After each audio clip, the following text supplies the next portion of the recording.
2670 Valkatorva, unknown location. She was in a cramped space among many of her kind, with the occasional bristling of her ears upon another, an act normally reserved for the intimate, now just another annoyance of their situation. In her case, however, she couldn't afford such luxury as she was nudged together beside many other Celians. It was a miracle that she could find to eat, let alone sleep. At best, to relieve oneself, they had in the corner a lavatory covered by dirty curtains that barely attached to the rusting hooks that were hung upon a hastily made pipe. It had all the check marks of her worst nightmare. To think I would be caught in a Toscan raid. What were the council fleets doing? Exploring their little new space? She sighed, mumbling into her arms as she tried to fill her head with wishful thinking, but ended with frustration in her tone. Hopefully, this new place is better than that damned outpost. As she looked around, however, she came to notice the large population of similarly looking populace, but lacked the vibrant colors her people were born with, and most lacked markings of any kind to note. Instead, they were mostly fair-skinned to dark brown, with multiple shades in between. The Celians beside her had similar coloration for hair, but theirs was more exotic, with many having yellow and some having red hair. Their ears, too, were also much shorter and rounded than her own, with eyes opposite to what she knew, being white on the outsides but had a colorful variety. But after comparing to her fellow Celian, found her race to have the more vibrant variety than her new neighbors, even amidst her situation. At first, she didn't have the heart to speak to them, as she didn't think they would understand her. But it was after her group loaded onto the ship from what she assumed to be one of many hidden Toscan transfer hubs when she heard them speak. She couldn't understand at first, but figured from their tone that it was one of uncertainty and fear. Their tone and speech found itself similar to modern Celian, albeit filled with a heavy accent that was foreign to her and plagued her ears at first. But even in light of their presence, she, along with many others, were forced onto the Toscan ship, soon to be transported to their new masters. She only wished it would be some form of lenient labor. "I hope they have need of a pilot, or perhaps a mechanic," she said wishfully, before a scorned reply arose from another of her band, a female with a violet-colored headcloth, and one of her colleagues who was taken with her during the raid. "You wish too much, Valka. With a score like yourself, well, like many of us, will most likely be used for the pleasure of many, so I would resign your hopes now. It might give you time to come to terms with our situation." It was cynical in nature, but even she was aware of their situation. No one escapes from the Toscan slave trade by themselves. The only tales of those being saved were of passing council fleets stopping Toscan ships from leaving the system right after one of their raids. But if they evaded capture, then you were as good as gone, and she knew that, as did their captors. From what she knew prior, the Toscans placed themselves in guilds, and each offered services to the Union to varying degrees. The largest one that came to mind was the Porters Guild, known for doing all kinds of transfer work for whoever promised be best profit, whether it was Union or Council. "How was I supposed to know that they'd raid our station?" replied Valka. "You saw it. We got a notice to let Toscan ships pass from General Torlak himself. We weren't allowed to scan or question." "Tarma, what do you think they got into?" Valka asked with a saddened sigh as she rested her head upon her knees as she tried to rest. "I've told you plenty to step off those forums," replied Tarma. "I'm surprised you didn't see anything regarding Councilman Polis." "Huh? You know I hate that stuff. I'd much rather look at new ships that I was hoping to test fly, but no. We just had to make a stop in the outer edges of Council space," Valka said with a touch of sarcasm, but Tarma seemed unconcerned by her friend's aggression. "I apologize, Valka, but they needed the supplies, and it was supposed to be a simple job. Even I didn't know this would happen. But hey, at least we're out of that bunker." Valka nodded in her arms, her face hidden. "I guess, but what are we going to do now? Not like we can fight our way out. I've seen their weapons. They're new and nothing like what we had. They'd tear us to pieces if we tried." Tarma could only nod her head in agreement. "There's nothing we can do, except hope we get stuck with each other, or at least a cushy new life with a hopefully sane master," she said, hoping to console a downtrodden Valka. But as they spoke, the alarms blared, waking the sleeping cabin of captives, with some who held infants that began to match the cry of the red pulsating lights that now enveloped them. It was sudden, but they had little choice but to wait it out.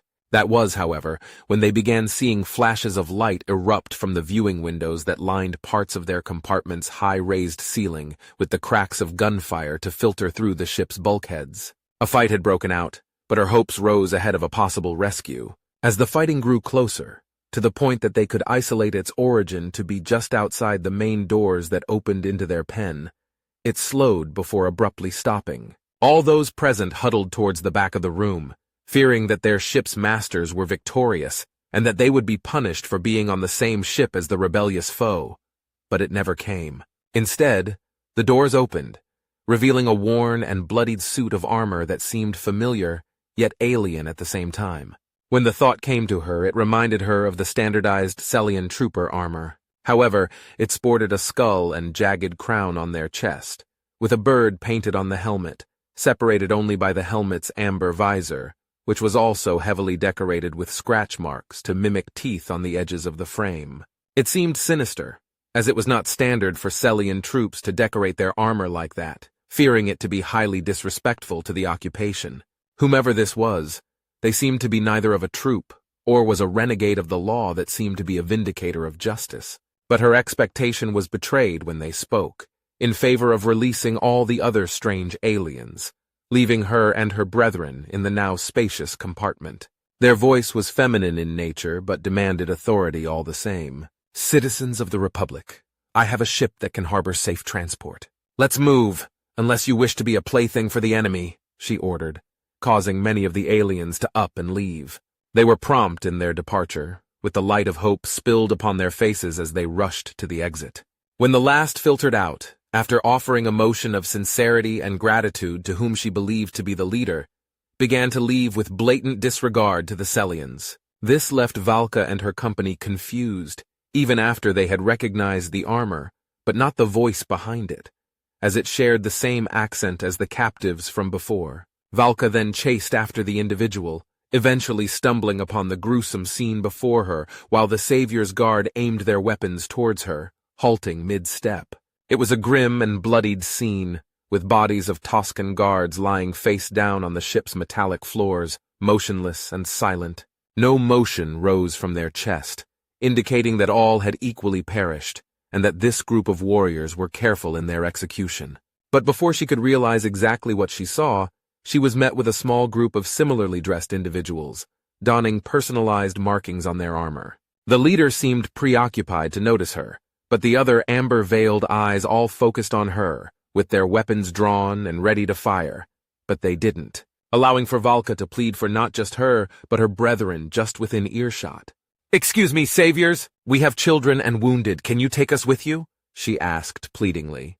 The individual in question then turned, meeting her gaze even beyond the amber veil that separated them. She then turned to an individual beside her who was slightly taller, and whispered, with the taller individual lowering themselves to their superior's level, and replied, "Yes, ma'am. We have the room, but I'm not sure that they'd like them aboard, given the reason they're in this mess in the first place." He spoke, with a tone like that of an adolescent teen, but donned the armor of a warrior. "Let's take them. They might prove useful. If not, we'll toss them out the airlock, good?" she ordered with a welcoming wave of her hand. "They're yours, Tex." Valka then motioned to Tarma and the rest of the captives that they were given an opportunity to leave. It was without hesitation when they departed the room, but the few in the front were caught off guard by an armed force who drew their weapons at them, causing them to halt in their tracks. It was then that the woman spoke, addressing Valka's group once more. "Given the circumstances of my people's capture, they don't take kindly to your kind. So, unless you want to swim out in the void, you'd better get organized." "Single file now!" she barked. Her words held weight, as they were backed by a mighty arsenal that killed the ship's crew in mere minutes. They did as they were ordered, rushing to file themselves into a single line when she spoke. "You will not talk. You will not complain. I'm sticking my neck out for you, so it's in your best interest to follow my orders. Are we clear?" They nodded silently, following in the steps of their saviors, although their attitudes felt far from heroic. Then again, she didn't know the situation in which they found themselves here, and she was too afraid to ask. Without resistance, those who had what little personal effects carried them with haste, to not forget it on a ship that was likely never going to be found, and continued towards one of the several airlocks their new friends entered from. It was after crossing the docking tube that they found themselves in a vessel unlike previous. Its interior was sleek and comforting, but was littered with belongings of what she deemed to be an unkempt crew. But it was better than what they were staying at, given that the mess seemed intentional and at the very least reminded her of a home. The longer she looked upon the interior, she remembered seeing it before in videos, knowing it to be a top-of-the-line, deep-space Vanguard corvette in service to the Union. A Kirillin corvette? Where did you get this? Valka asked aloud, garnering murmurs of those close to her to mind her tongue and keep quiet, lest they be turned away. Even Tarma shared their sentiment, seeing that angering them might just get them thrown overboard. Valka, are you nuts? If you make them mad, you'll get us kicked out, she whispered loudly, but she maintained her stance, waiting for her curiosity to be answered. But she continued to press the new crew of the ship as they continued as their escorts. Forgive me, but did you happen to kill a crew of mammals, possibly predatory in nature? Ridden with fur and smelled like moss? She asked again, this time causing the leader of the group to turn and finally face her. The group of refugees parted themselves, leaving Valka and Tarma in the center with the nameless warrior, who looked down on the two, effectively casting their shadow over them. But even in the midst of her intimidation, Valka remained steadfast, unlike her companion. We did. They looked like dogs that could walk, so it was hard putting them down at first. What do you know about the ship, alien? Replied the warrior with a hint of scorn. Valka didn't know the term of what a dog was, but since they likened them to the crew, it seemed to somewhat confirm her suspicions. Then, have you removed its encrypted transponder? If not, you'll be hunted until the Union catches you. It'd only be a matter of time. I doubt that's what you want, especially after raiding one of their most profitable guilds. The warrior seemed to take her words seriously, using this time to contemplate the repercussions of leaving such a component when the crew has long since been replaced. That would put a damper on things. Fine, I'll take you to the bridge and sort it out. Tex, sort our new friends out in the cargo bay.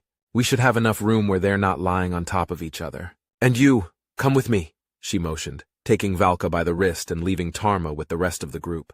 She was quick with her steps, and she found it hard to follow their stride. Luckily, however, they weren't far from the bridge before they stopped at a set of doors that slid open at her press of a button. It opened quickly, showing that the ship was still in a maintained state, and that its new crew wasn't a mere band of pirates, when a call from the center navigator's console was directed at the two. Alex! We gotta go.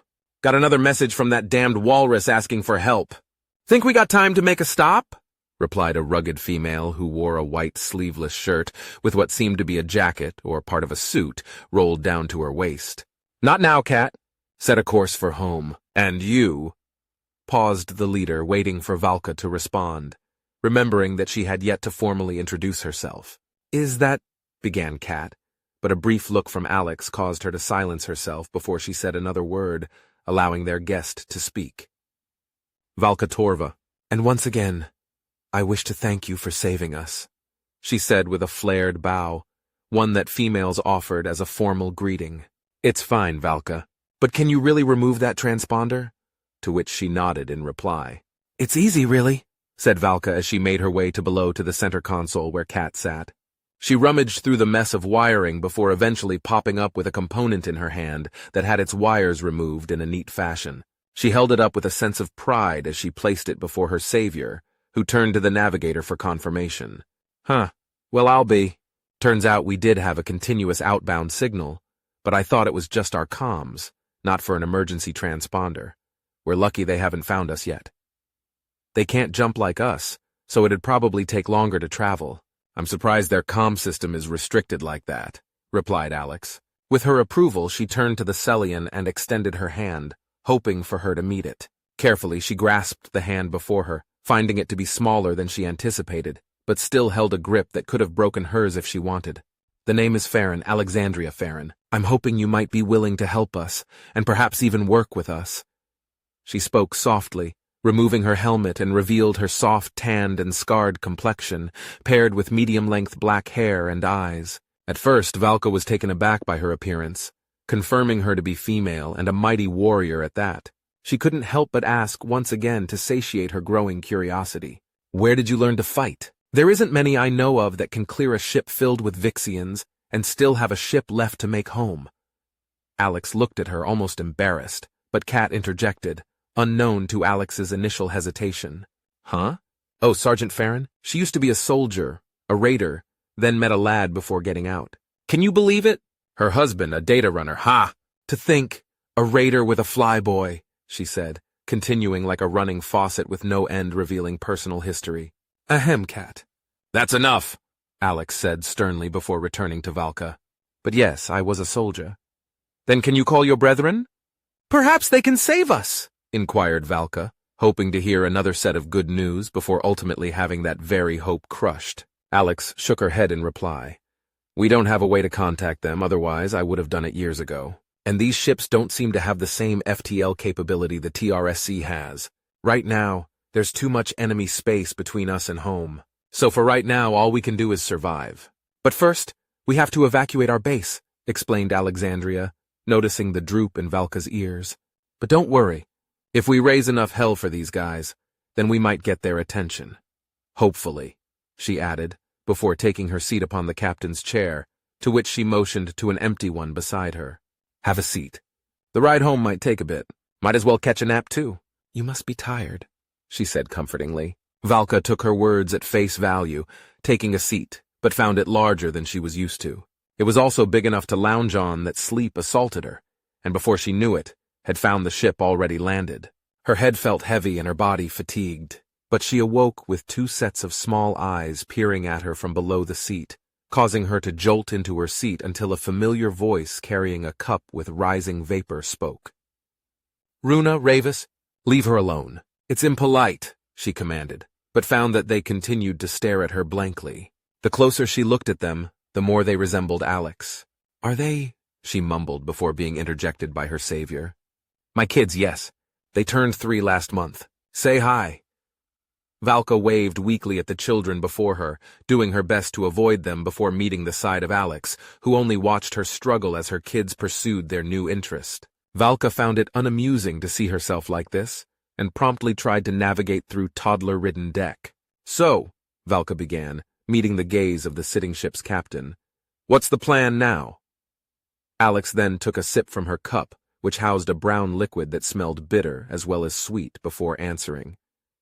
Well, we've been coming here with the transponder, so it would make sense for anyone paying attention that a continued stop here, with a ship of a crew that isn't responding, might raise some red flags. Red flags? Valka questioned, deciding to focus on the unfamiliar term rather than the whole ordeal before her. Bad signs that's a raise for concern. We were busy using this place to resupply and organize our raids from, so it's best we torch it now and find a new place to call home, answered Alexandria. Know of any place that might be good? Valka racked her brain for an answer that failed to arrive when Kat, the navigator, interjected with a solution of her own. Hey, Runa? Ravis, how are ya? Oh, Alex. I think we found somewhere good to hide out, she said eagerly as she entered the bridge with a jaunt step. Alex looked at her blankly, her silence being the catalyst for Kat's continued explanation. I had Tex pull the star charts from what ships we raided, and he said he found something that was available on a single line of ships, all bearing the same markings. Turns out there's a star system not too far from here that's home to an abandoned facility. I even looked at the logs myself. The last time a ship even remotely visited the system was like 20 years ago.